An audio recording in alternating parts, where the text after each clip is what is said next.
Appendix 3. Revisionism and History. Many readers of George Orwell's 1984 are under the illusion that, when Big Brother gains power, he will consolidate his total dictatorship by instituting newspeak and doublethink, by rewriting history. It is questionable whether Orwell intended to give this impression. Before any Big Brother arrives, the new religion and new history must prepare the way for him and envision him as the historical necessity. The basic premise of such historiography, already with us, is a revision of an ancient law, quote, "Thou shalt bear false witness if it is for the welfare of humanity in the scientific, humanistic sense," end quote. As a result, since World War II, there has been an extensive suppression of and hostility to historical studies which seek to give an accurate report and analysis of the causes and conduct of that conflict. It is inadvisable, the liberal scholars hold, to write that which would expose the radical fallacies of their position. It is equally inadvisable, the conservative scholars often maintain, to become involved in revisionism, because to criticize Britain, America, or Russia would suggest a neo-Nazi sympathy. It has, as one such scholar has written, quote, "inevitable ideological implications," end quote. In other words, the facts mean nothing, and, quote, the inevitable ideological implications, end quote, mean everything.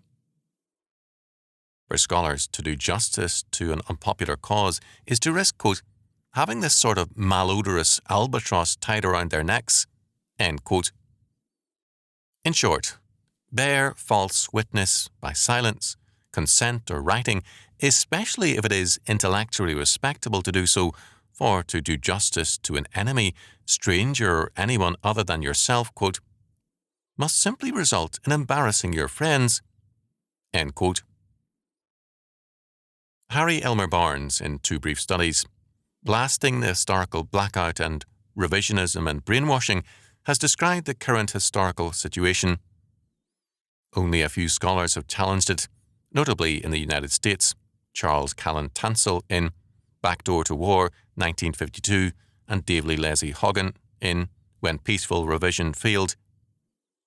In England, A.J.B. Taylor, The Origins of the Second World War, and Frederick J.P. Veal, Advance to Barbarism and Crimes Discreetly Veiled, have been active, as have been some scholars in Europe. These men do not hold a position in common, either politically, religiously, or economically. Their concern is to bear true witness to certain aspects of history. Their perspectives differ, but they do share a concern for historical integrity. This the court historians lack. The court historian claims at one and the same time to be impartial, to be neutral, and also to be a champion of an ideology. This contradiction the court historian resolves by identifying history with his ideology, so that total subservience to the ideology is also true objectivism and neutralism. This identification means that the meaning of history is immanent, present in the historical process in the form of a particular cause or group. This realized meaning is the incarnation of the historical process, so that standards and laws are inherent in it rather than beyond and over it. Truth and law are therefore what the cause or party, history's realized meaning, does. Truth and law are thus totally or nearly totally immanent, depending on the stage or realization of meaning. Truth and law are not transcendental as Christianity asserts. The court historians, whatever the court they serve, hold in common this immanentalism.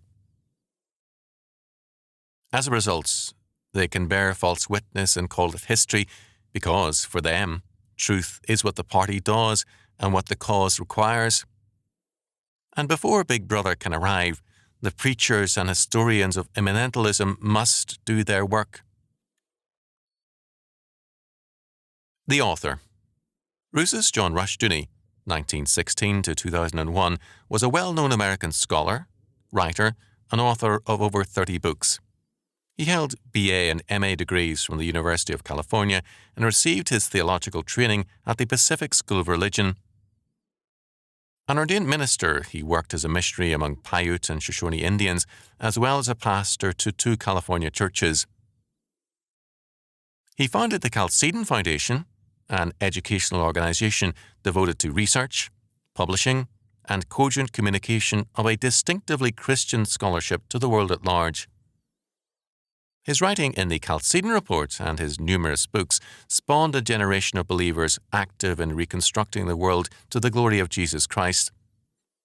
He resided in Vallecito, California until his death, where he engaged in research, lecturing, and assisting others in developing programs to put the Christian faith into action. The Ministry of Chalcedon. Chalcedon is a Christian educational organization devoted exclusively to research, publishing, and cogent communication of a distinctively Christian scholarship to the world at large. It makes available a variety of services and programs, all geared to the needs of interested ministers, scholars, and laymen who understand the proposition that Jesus Christ speaks to the mind as well as the heart, and that his claims extend beyond the narrow confines of the various institutional churches. We exist in order to support the efforts of all Orthodox denominations and churches.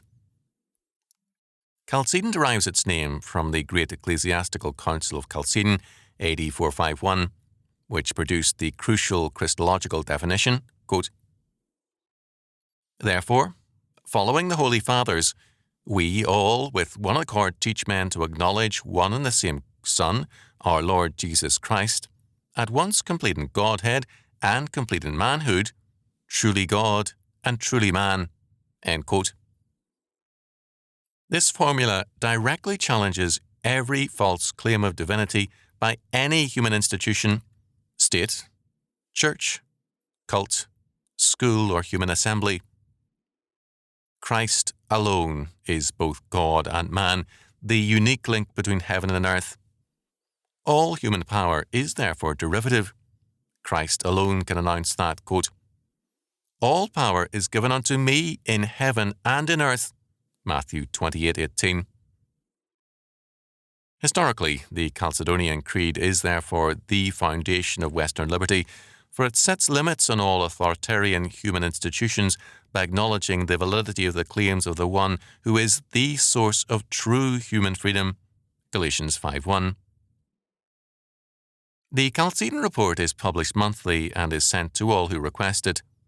All gifts to Chalcedon are tax-deductible. Chalcedon, Mox 158, Vallecito, California, CA 95251, USA. www.chalcedon.edu.